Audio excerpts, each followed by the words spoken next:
కాకినాడ జిల్లా జగ్గంపేట నియోజకవర్గంలో కూటమి అభ్యర్థి నెహ్రూ తన నామినేషన్ దాఖలు చేశారు. తొలుత స్థానిక రావులమ్మ అమ్మవారికి ప్రత్యేక పూజలు చేసిన ఆయన తహసీల్దార్ కార్యాలయంలో ఎన్నికల అధికారికి నామినేషన్ పత్రాలు సమర్పించారు.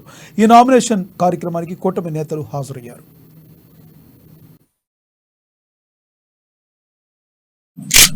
నామినేషన్ వేయాలి అనేటటువంటి ఆలోచనతో ప్రజాస్వామ్యానికి ప్రారంభం నుంచే నిర్వచనం పలికే విధంగా